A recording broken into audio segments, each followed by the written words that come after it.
攻略成功后，系统给我7天和这个世界道别。我终于成为陈怀石心目中大度的妻子，任由他将大半俸禄都给了女主，又为他搭上前程。可他好像不习惯了。我购置东西时，相熟的掌柜问我：“可是给令堂买的？”“是啊，我要回家了。”我随口应了声。陈怀石猛然抬头看向我：“大家好，欢迎收看皮皮听书。”“哟，终于待不下去了。好不容易进了京，宅子都买了，怎么又要走了？”陈怀石外放的消息传了出去，幸灾乐祸的和好奇打探的都来了。可他们不知道，外放是陈怀石自己求的，为了女主沈初雪。沈初雪和男主世子李泽潭分开后，他不想再待在京城。没错，仅仅因为这个，陈怀石就毫不犹豫地放弃了寒窗苦读10载求来的青云路。不愧是深情男二。此刻，陈怀石正坐在屋里看书，看着我应付了邻居回来。他接过我的菜篮，微微一怔：“怎么才这么点？”他的俸禄本就不多，何况他又将每月大半俸禄给了沈初雪。京城的宅子寸土寸金，置办这座小院几乎花光了我们所有的存银，那都是我摆摊攒下的。但没想到没住上多久就要卖出去了。没有我的费心打算，陈怀石不识金银，着急转手，亏了4成。这些我一个字都没说，只道京城菜价昂贵。陈怀石煮了青菜面条，俨然一副好男人的样子。在偏远的青州时，街坊邻居就夸赞陈怀石世间难寻。我一个来路不明的孤女撞了大运。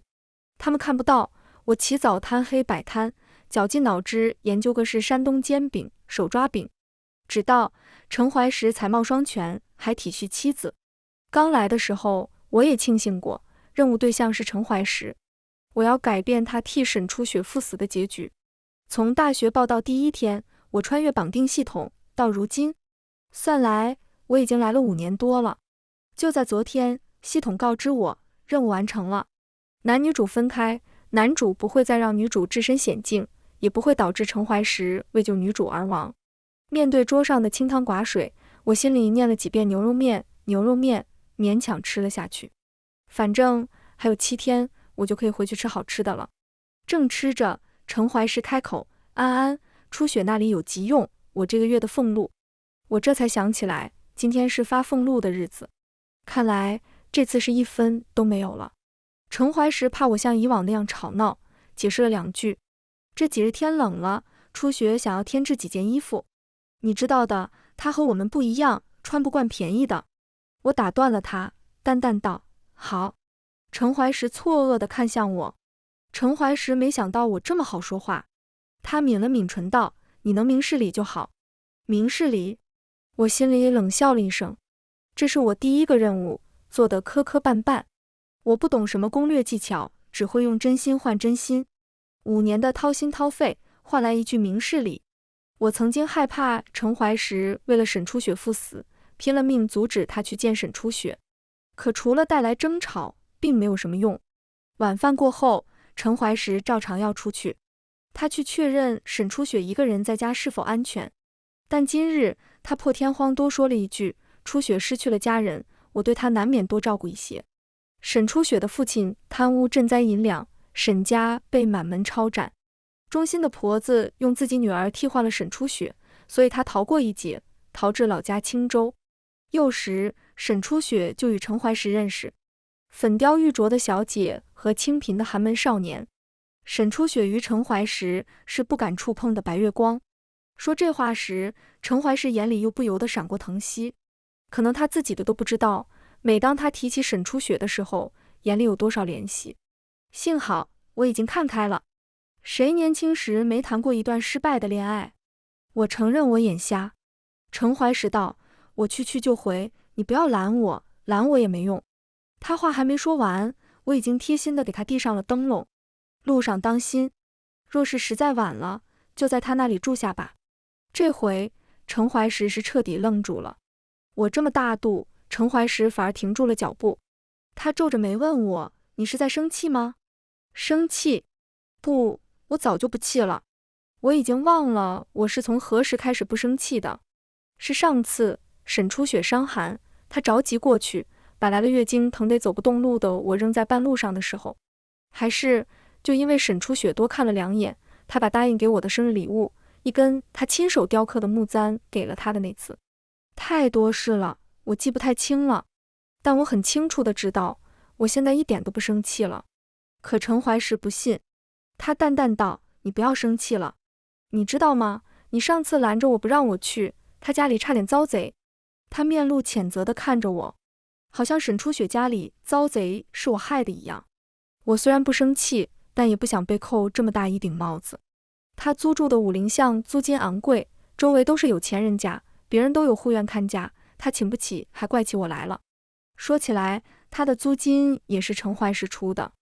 我和陈怀石的院子偏得很，邻居也都是不好相与的。当初为了省钱，我咬咬牙挑了这里，没想到省下的钱都被他花在了沈初雪身上。陈怀石看着我，满脸失望。初雪孤苦伶仃，向往热闹，你一点同理心都没有吗？你还有良心吗？他的心偏得没边了。多说无益，我笑着道：“那你快去陪陪他吧。”陈怀石一噎，转身就走。我也转身回屋。片刻后，窗边突然传来陈怀石的声音：“我去就回，你早点休息吧。”去就回这4个字，我听过无数遍。最开始时，我还傻傻的等他回来，一等就等到天明。陈怀石说，初雪做了噩梦，他放心不下，守在他屋外。现在脚步声渐远，我睡得香甜。梦里没有陈怀石，只有我熟悉的家，还有红烧肉的香味。太好了，我就要回家了。陈怀石，滚吧！昨夜陈怀石果然没回来。第二天清晨，陈怀石一身露水地走进来时，我正在吃煎饼。昨夜初雪家附近有流民出没，人刚才被抓到了，我就马上回来了。陈怀石坐下，正要伸手，却见桌上除了我碗里的，空空如也。他动作一顿，看向我。我埋头吃饭，并不理会他。以往我每天早起去摆摊前，都会给陈怀石留一份亲手做的早饭，爱心煎饼、中式汉堡，各种对他来说稀奇古怪的东西。我是在用心照顾他。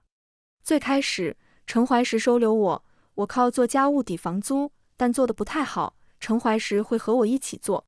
到后来我手上长了茧子，手皮粗糙了起来，越发熟练，家务也都变成我一个人的了。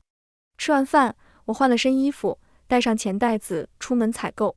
系统说任务成功，可以将爱人一起带回去。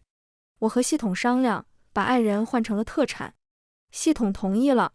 我在心里列了长长的一份清单，连远房三舅妈的礼物都在里面。反正这钱不花，我也带不走。与其便宜沈初雪，不如便宜了我三舅妈。走了不远，我瞧见巷子里站着的地痞流氓，我熟练地喊了声张哥，然后交了保护费。陈怀石忙于公务，其余时间都给了沈初雪，自然看不到我在努力生活。他去彻夜陪着沈初雪的时候，我将菜刀放在枕头底下，不敢熟睡。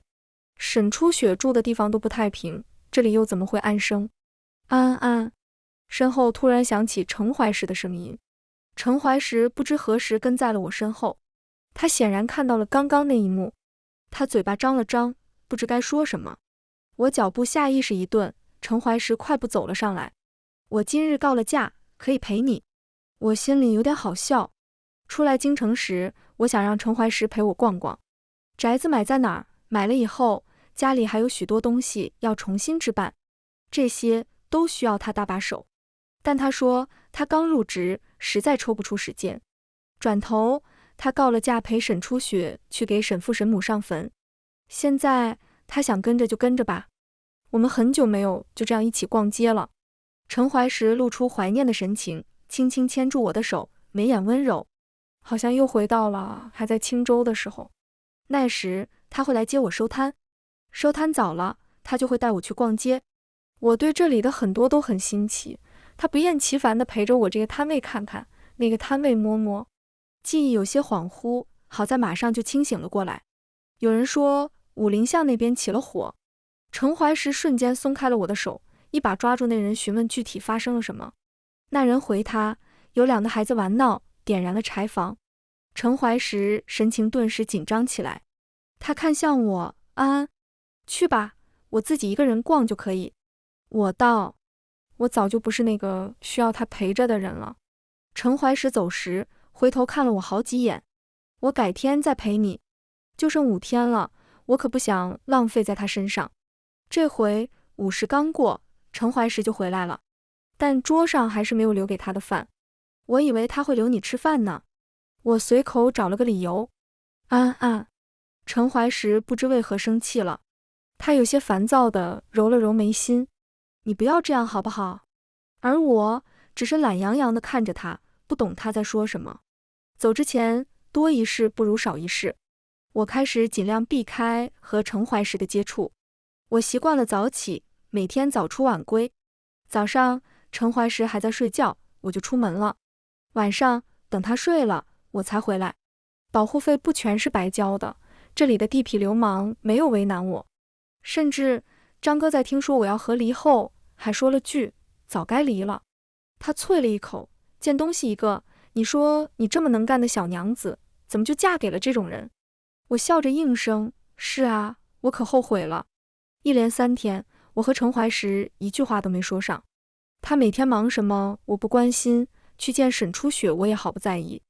有几次我回来后，陈怀石想和我说什么，但我实在不想听，就假装已经睡着了。我闭了眼，也能感觉到他的视线久久停留在我身上。日子就这般过着，很快就到了最后2天。我去铺子里取我定下的镯子，带给我妈的礼物，我要给她最好的。我和掌柜约定好了时间，但我到时，他恰好不在。他已经提前将我订的蓝玉镯子拿了出来。这只蓝玉镯子是我精挑细选定的。我正要细看，就见一只纤纤玉手拿了过去。石哥哥，你觉得我戴这个好看吗？沈初雪的声音娇俏又绵软，和她本人一样。那只手上一点茧子也没有，蓝玉将之衬得更加白嫩。你戴什么都好看。陈怀石的声音淡淡的，他的喉结动了动，不难看出他眼神中的宠溺。好看是好看，但这不便宜吧？沈初雪道。你喜欢就买，不用在意价钱。伙计听得喜笑颜开，也不再招呼我，对陈怀石和沈初雪连连恭维。这位老爷，您对夫人也太好了。沈初雪羞红了脸。陈怀石没有反驳，耳根微微泛红。也就在这时，他与我对上了眼。刹那间，万籁俱寂。沈初雪和陈怀石站在一起，女子一袭素雅白衣，面容姣好，男子俊美斯文，身量颀长。2人挨得极近，怪不得伙计将他们看作一对。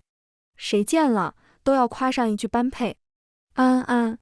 陈怀石眼神慌乱，下意识和沈初雪拉开距离，张嘴就要解释。我今日正好是休沐，所以呢，我回去再和你解释。我没有回他的话，转而朝沈初雪伸出手，抱歉，这是我订的，你看看别的吧。伙计一拍脑袋想起来，对，掌柜和我说过，这镯子确实是被客人订了的。沈初雪满脸不舍道，我娘以前也有一只一模一样的。她垂下了眉眼，苦笑了一声，这既然是姐姐的，我也不好夺人所爱。说着，她就要把镯子从手上退下来。正在这时，陈怀石阻止了他的动作。他看向我，欲言又止。安安，5年相伴，我一下就懂了他的意思。果然，他说，你让初雪，我再给你买别的好不好？沈初雪看向我，眼神里满是暗藏的得意和挑衅。可他又犹犹豫豫道，还是算了吧，我怕姐姐不高兴。陈怀石这下心疼坏了，他说，不用，就这只，我出双倍的价钱。伙计一脸为难地看向我，我面无表情道，不行。陈怀石皱眉，用眼神警告我道，别闹，你可以再看看别的。我还是摇头。见我丝毫不让，他眼中闪过不耐，脱口而出，你何必非要和初雪抢呢？左右你戴着也不好看。那一瞬间，店里面安静的针落可闻。我瞧了眼我的手，又黑又糙。5年时间，从十指不沾阳春水到家务全包。沈初雪家破人亡，还有侍女随身伺候。反观我，是个被系统拐卖来的冤大头劳工。我忍着想哭的冲动，不是被陈怀石伤了心，而是觉得这5年虚度，无可奈何。本来我应该在大学课堂上，在社团里，去旅游，去探店。陈怀石自知失言，安安，我不是这个意思。他想朝我伸手，但走了2步就被沈初雪拉住了袖子。是哥哥，初雪不要了。我已经平复好了情绪，打断他道，我卖给你5倍的价格，5倍的价格，我可以给我妈买个更好的。这只有点晦气了。不知为何，陈怀石掏钱时动作很慢。我嗤笑道，你该不会买不起吧？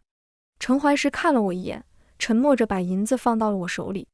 我收好陈怀石的银子后，掌柜回来了。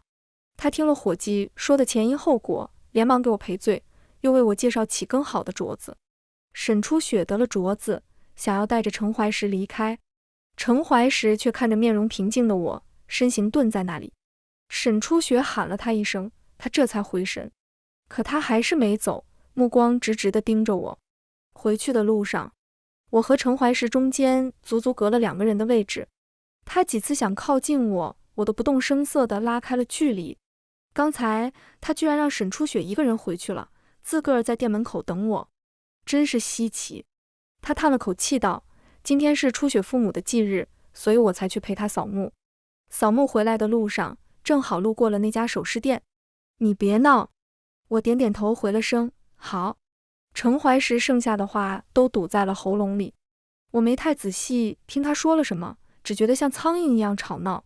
我心里盘算着，明天是最后一天了。掌柜说明天会到一只品相很好的玉镯，我明天得再去一趟，但愿能挑中只最好的。但我知道，无论我带回去什么样的，我妈都会很喜欢。她会一边怪我乱花钱，一边带上到处炫耀。想到这里，我忍不住笑了起来。陈怀石看着我，愣了愣，他还想说什么，已经被我撇在了身后。太累了，过2天再说吧。我说。入夜，我和陈怀石躺在一张床上，中间也隔了一段距离。黑暗中，陈怀石的手越过了那段距离，轻轻搂上我。我假装不经意地翻身，离他远了些。他那只手就这么僵在半空。安安，你到底怎么了？我宁愿你像以前一样和我大吵大闹。我翻了个白眼，很快就睡着了。最后一天，大清早，我刚醒，系统出现了。它是一个浮在空中的光球，只有我能看到。他再次确认了一下我的任务完成情况，确认陈怀石不会因沈初雪而死。然后他告知我倒计时5小时开始，请宿主尽快处理好在这个世界的事宜。我翻身起床，没有看到陈怀石，不知何时睁开了眼。他呆滞的目光看向半空。5年前，我初来乍到，我直接找上了门，告诉陈怀石我是来救他的仙女。他当然不信，觉得我是疯子。我准确地说出了他的生平经历，他又觉得我是骗子。可后来我流落街头，差点被欺负，他又把我捡了回去。系统说陈怀石最是心软，我很高兴，但那时的我还不明白他的心软不只对我一个人，而且心软和喜欢是不一样的。我错把心软当成了喜欢，开始对他掏心掏肺。系统提醒过我，我们这行最忌讳爱上客人。我不是傻子，有些害怕。可不久以后，系统又来说，勉为其难允许我爱上任务对象。因为不知道哪个世界的攻略者大佬，爱上任务对象后，打破了一直以来的规则。系统妥协了，在任务奖励里加上了携带爱人一起穿越这一项。我喜滋滋地想，真是造福了我这个小菜鸡。后来，我和陈怀石拜堂成亲。他是孤儿，天为母，地为父，没有任何人的见证和祝福，我们走到了一起。没有我想象中的婚纱礼服，没有盛大的婚礼，但我还是很高兴。那时，陈怀石问我，我家在哪儿？我不知该如何解释，于是说我家在很远的地方。他以为我不想告诉他，眼神暗了暗。他什么都没说，只是失落地嗯了一声。等到时间了，本仙女可以带你一起回家。我笑着说。他眼睛一亮，将我紧紧抱进怀里。好，我想见安安的家人。他说，安安的家人也是我的家人。这句话可能永远都没办法实现了。程怀石去上朝了。他走后，我把我的煎饼小推车送给了照顾过我好几次的婶子，又把我自己研究的菜谱一并送给了他。我把我的旧衣捐给了善堂。我环顾家里，把我留下的痕迹清理得干干净净。这次到首饰铺子的时候，掌柜已经在那里恭候我了。他见我挑的花样不像是给年轻姑娘的，问了句：“可是给令堂买的？”“是啊，我要回家了。”我笑着应了声。背后一阵声响，我转头看到程怀石面色惨白地看着我。程怀石沉默着看着我挑选镯子，他的仪表不像往常那么一丝不苟，头发都有些乱了，似乎是一下朝就跑来了。他站在我身边，脸色依旧难看，收拢在袖子里的手一直在颤抖。我并不在意，专心对比几个镯子的品相。伙计瞧见程怀石，还殷勤地打声招呼：“老爷又来光顾啊，昨儿个那镯子您夫人可还喜欢？”程怀石厉声道：“那不是我夫人。”伙计一脸尴尬，他一边离开一边嘀嘀咕咕地说：“昨天不还是吗？今天怎么就不是了？”最后我花光了身上剩下的所有银子，挑了最贵最好看的。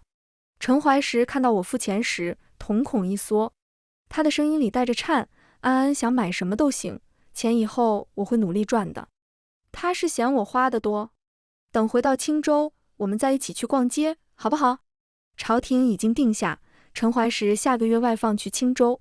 青州偏远，并不富庶，但程怀石还是求了去青州。不是因为我们来自青州，有什么美好的回忆在青州，而是因为沈初雪的老家在青州，他要陪沈初雪回老家生活。外放以后的俸禄连在京城任职的1/3都不到。不知道他说的努力赚钱是指什么。我随口应了声：“好啊。”承诺这种东西，我在程怀石这里收到过不少，他食言的次数也不少。我不想在离开前再和他起什么冲突，我也是为大家考虑，体面收场。想来他会理解的，毕竟他那么明事理。听到我的话，程怀石肉眼可见高兴了起来，他似乎松了一口气，又来拉我的手：“安安。”系统适时提醒，倒计时2小时。程怀石的动作顿了顿，但他还是牵上我的手。他问我们中午吃什么？安安中午想吃什么？午饭前我就走了。5年前，我是早上11点刚踏进大学校门那一刻穿越的，所以我离开的时间也是早上11点。我认真想了想说，我想吃黄焖鸡米饭。报道结束，正好和我妈一起去吃。听群里的学姐说，校门口那家黄焖鸡米饭可好吃了。程怀石一愣，那是什么？我懒得回答他，反正也不是和他一起吃。程怀石见我不答，又自顾自地说，是用鸡做的吗？安安想吃的话，我可以去学。我们等下就去菜市场买鸡。我微微一愣，瞟了他一眼。程怀石一僵，也意识到自己说漏嘴了。家里就有养鸡，不用去买。他显然是回去过了，知道家里的鸡都已经被我卖了。那些鸡都是我养的，我要是走了，很难说程怀石会不会好好养，还不如卖了。程怀石像个假装喝醉的人，不愿醒来。他继续说，等下我再去买盒花生酥。我花生过敏，喜欢吃花生酥的是沈初雪，但我只是挑了挑眉，说好啊。他这样，我倒也省事。系统提醒，倒计时1小时。我看着程怀石在厨房里忙碌。就在几分钟前，程怀石拉着我回家了。他热得脱了外衫，卷起了袖子，热油溅在他的手背上，他被烫得冒泡了。但他紧咬着嘴唇，什么都没说。汗水顺着他的额头滑下，他还抽空抬头对我笑道：“安安，你先去等着，黄焖鸡很快就好了。”可他连黄焖鸡是什么都不知道。一碗奇怪的红烧鸡块被端了上来。程怀石将烫伤的手藏在背后，笑着对我说：“你快尝尝，是不是你想吃的黄焖鸡？”我还没说话，外头突然传来沈初雪的声音：“恶石哥哥，你在家吗？你昨晚怎么没来？”程怀石昨晚居然没有例行去确认沈初雪的安全。我诧异地看了他一眼：“没空。”陈怀石说道。沈初雪有些惊讶，她没想到陈怀石会对她这么说话。是不是姐姐不让阿石哥哥来？她看了我一眼道，姐姐，你误会了，我和阿石哥哥……她没说完就被陈怀石打断了。和他无关。陈怀石紧张地看了我一眼。沈初雪的话卡住了，片刻后他又可怜兮兮地道，可我害怕，阿石哥哥，最近武林巷小偷好多，若是有什么贼人对我……陈怀石道，既然那里不安全，就别住了，换个便宜的院子，省下的钱可以请个护院。我哑然失笑。沈初雪瞪大了眼睛，不可置信地看着陈怀石道，阿石哥哥，你不管初雪了吗？陈怀石闭了闭眼，声音里泛着冷意，你非要我直说吗？那日我看到李泽潭进出你的院子，有他罩着你，没人敢动你。原来如此，男女主居然和好了，怪不得陈怀石昨晚能狠下心不去看望沈初雪。但为何我的任务还是完成了？我正在疑惑，又听沈初雪着急忙慌地道，阿石哥哥，你听我解释，我和李泽潭绝不可能在一起，他认了个干妹妹，和他不清不楚，我死都不会原谅他。见陈怀石半点不为所动，沈初雪越发着急。那个贱人挑拨我和李泽潭的关系，李泽潭偏心于他，根本就不爱我。这话说完，他突然止了声，像被掐住了脖子似的。他连忙看向陈怀石，笑道，可我和阿石哥哥不一样，我们小时候拉过钩的，你说要娶我，保护我一辈子的。够了。陈怀石扶着门框的手指节泛白，他头一次对沈初雪如此不留情面。你走吧，以后别来了，我陈怀石唯有安安一个妻子。陈怀石当着沈初雪的面关上了房门。陈怀石又重新回到了桌前，他局促地看了我一眼，快吃吧，再不吃就冷了。我没有动筷子，我不想吃，我要留着肚子回去吃。在这里吃了陈怀石做的，我回去就吃不下了。见我不动，陈怀石眼里的光越来越暗淡。是我做的不好吗？那我重新去做。他猛然站起身。我说家里没鸡了。他说那我去买，你等我回来，我再给你做。我等不了了。我直直地看向陈怀石闪躲的双眸。屋内空气突然停滞，陈怀石的动作完全停住了。若不是他还在喘气，我还以为时间暂停了呢。面对眼前这张俊美的面庞，5年的朝夕从我脑子里一闪而过。18岁谈恋爱，对我来说还是太早了。没看过世界，没见过优秀的人，容易陷入恋爱脑。当然，或许还有一些雏鸟情节。很长一段时间以来，陈怀石是我在这里唯一可以依靠的人。如果在原来的世界，说不定他第一次让我难过的时候，我就提了分手，然后和大学认识的新朋友一起找了个清吧，听着情歌，矫揉造作的掉2滴泪，就结束了。所以说，什么攻略，什么穿越，真的很像拐卖，斩断了你18年来和这个世界的所有联系，把你扔到了人生地不熟的地方，什么都没给你，还要让你打工。那时我爱上陈怀石，很难不说是一种自我麻痹和欺骗。我爱他，所以我要救他。我是自愿的，我爱他，我依附着他生活，一开始就不是平等的爱。看出我不爱陈怀石之后，相熟的婶子还劝过我，说哪个男人不这样，陈怀石还是个有出息的，你现在看开了，总比以后他真的3妻4妾了，你再看开来的好，早做准备，稳住大房的位置。他说的不错，这个时代的女人，大多数可能只能这样，没得选。我无比庆幸，我不属于这里。是啊，我不属于这里。进入倒计时1分钟，时空通道开启中。恭喜宿主8899号完成任务，即将返程。陈怀石一把将我抱进怀里，他的身躯炙热，将我死死锁在怀中。啊，我们重新开始，我这次一定会做好的。系统最后和我确认，宿主确定不携带爱人返回原世界。我毫不犹豫地点头，确定。陈怀石看着我，双目赤红。不要走，要走的话，带上我。他死死掐住我的肩膀，不要抛下我。我这才意识到，陈怀石似乎听到了系统的声音。系统排查后道，携带爱人功能刚投入使用，难免有些 bug。在最后离开时会让宿主的爱人听到系统的声音，还是第一次遇到不是宿主爱人的人听到系统声音。感谢88998号宿主反馈，本系统会尽快上报修复。系统说完就继续走流程道，确定携带本世界特产和田玉镯子1对，珍珠鎏金耳坠1对，红玛瑙玲珑八宝簪1根，极品翡翠步摇1根，高古白玉双龙玉佩1枚。系统像报菜名一样报了2分钟，确认不带爱人以后可以携带的特产有点多。最后倒计时30秒，30、29、28。我最后看向程怀时，他似乎还是不能接受，眼泪一滴一滴砸在我的脸颊上。不要走。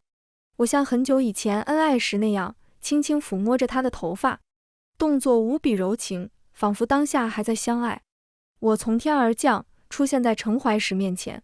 洞房花烛夜，他亲吻着我的眉眼。我早起贪黑摆摊，他心疼地说以后不会负我。这些场景一一闪过，仿佛还在昨天。程怀时眼里冒出些许希冀，可我接下来的话将他的希冀瞬间粉碎。程怀时，夫妻一场，好聚好散，后会无期。3、2、1，不要！说完那句话，我瞬间消失在程怀时怀里。时空通道中，我好像听到了哭声。我头也没回，背着一麻袋特产，毫不犹豫地朝着光亮的方向走去。我回家了。正文完。番外，初遇安安是在一个晴天，他突然出现在我面前。你是程怀时吗？他问我，你可以叫我安安。彼时，我刚收到初雪的来信，信里面说他认识了一个很讨厌的少年郎，仗着自己家世高贵，喜欢用鼻子看人，一点都不把他放在眼里。明明是给我的信，他写了满满一页对那个叫李泽谈的人的控诉。我自幼父母双亡，靠叔伯接济长大，早就懂事。我知道初雪可能对李泽谈有着懵懂的少女之情，我有些嫉妒和失落，但我很快就压下了这些没用的情绪。安安就是在这个时候出现的。他说他是来拯救我的。我满脑子都是初雪，没怎么听就把他赶走了。他不死心，又来了，我依旧把他赶走。他看着和初雪差不多年纪，却是完全不一样的人，一点也不大家闺秀。再见时，他差点被2个乞丐非礼，我上去救了他。他一把抱住我，哭得地动山摇，真的一点都不端庄。鬼使神差，我把他带回了家。他一边哭一边说着胡话，谢谢你，我一定会报答你的，我会救你。他帮我干活，但笨手笨脚。我猜他可能是哪家走丢的千金小姐，不然怎么会什么都不会呢？但他学得很认真，手指被划破，手上长了老茧，都没有哭过。可在他发现我买不起书，买不起蜡烛后，他拉着我的手哭了许久。他开始研究早点，他的想法总是很多。最开始，他的煎饼卖不出去，他还被同个巷子口摆摊的人排挤。但那时我没有心思安慰他，因为初雪回来了。我从旁人口里得了信，却没见他来找我。我有些焦躁，在安安叽叽喳喳地和我说他的新点子的时候，更觉得烦。我吼了他，他愣了愣，然后嘟着嘴走了。我心里有点愧疚，但我知道他很快就会自己消化好情绪，无需我安抚。他的煎饼摊子依旧不起色，直到有一天，一个富家少爷路过。那富家少爷觉得新奇，尝了一个后大夸好吃，给了安安不少赏钱。那富家公子一连来了10几天，他不仅拿了许多赏钱，生意也越来越好。很多人都好奇，连京城来的贵人都赞不绝口的早点有多好吃。反观我，还是没见到初雪。我看准时机，找到了初雪的丫鬟。我还没开口，那丫鬟就摆摆手赶我走，说我家小姐最近忙着呢，没空见什么阿猫阿狗。这肯定不是初雪的意思。我在原地站了好久，宽慰自己，初雪不会这样对我。我一步步走回家，路过了安安摆摊的巷子口。我看到那京城来的富家少爷正在同他讲话。那人说，你这煎饼卖8文一个太便宜了，我觉得应该卖3两一个。安安不带一点犹豫，说好，然后卖他3两，卖别人还是8文。那富家少爷发现以后，气笑了。我这是在帮你，你卖巴文多吃亏，而且你卖那么便宜，抢了别人生意，你知不知道背地里有多少人骂你？安安翻了个白眼，让他们骂呗。我也骂了他们，而且他们未必比我骂的难听。那富家少爷哑口无言，然后继续天天照顾他的生意，就差在煎饼摊子住下了。不知为何，我心里有种很奇怪的感觉。还没等我理清心里的感觉，初雪哭着来找我了。原来那个富家少爷就是李泽潭。初雪说，明明李泽潭是跟着他来青州玩的，结果天天不见人影。然后他发现了李泽潭天天去光顾一个卖煎饼的摊位。赶过来的丫鬟安慰他道：“小姐别哭了，那小贱人不过是个卖煎饼的，有什么资格和你比？”初雪摇摇头：“我不是这个意思，我只是怕李泽潭被人骗了，他是摄政王的世子，想攀附上他的女人数不胜数。那卖煎饼的女人来路不明，额石哥哥，你知道她是什么来头吗？”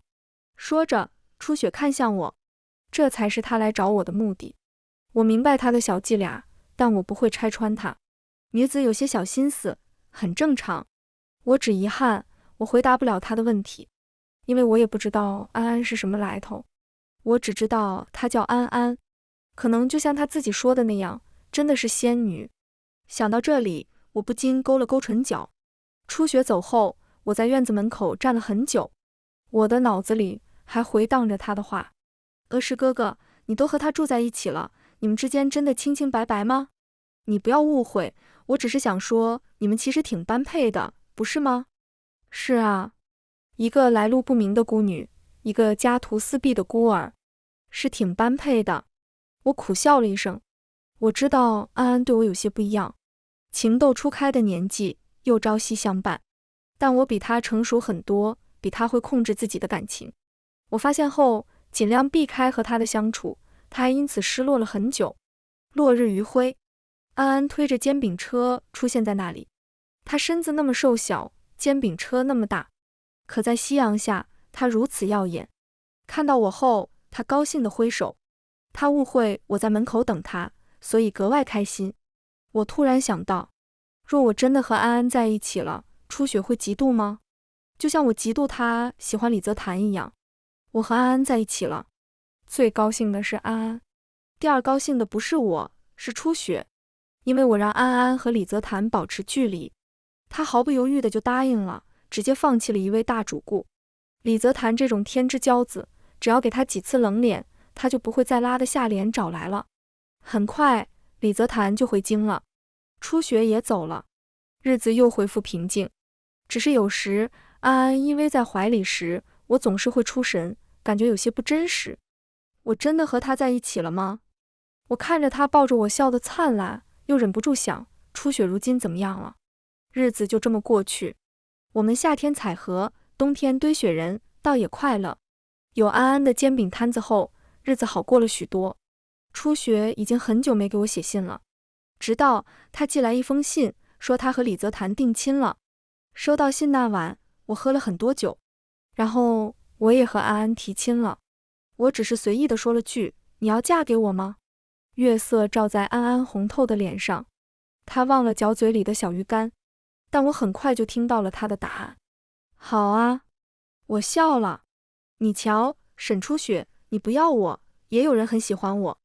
安安害羞地拉住我的手，她告诉我，她家乡的习俗，我其实得跪下求婚，还得通过伴娘的考验。所以我在她的央求下，又郑重地问了一遍：“安安，你愿意嫁给我吗？”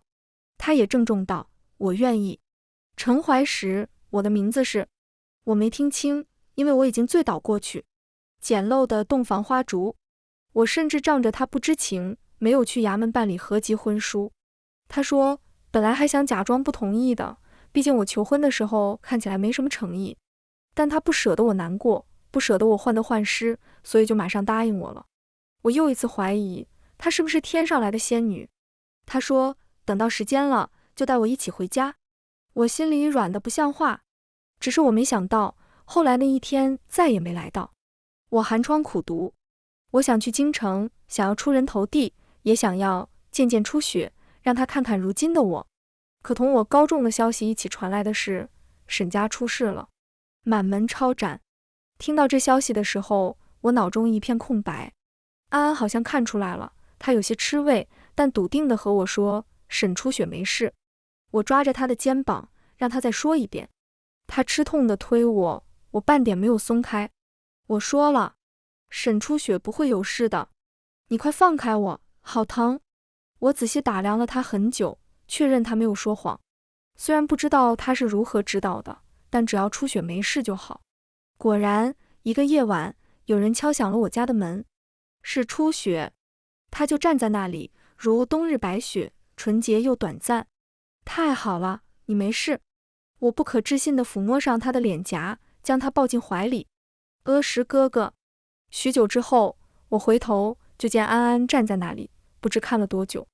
初雪暂住下来了，安安开始同我争吵。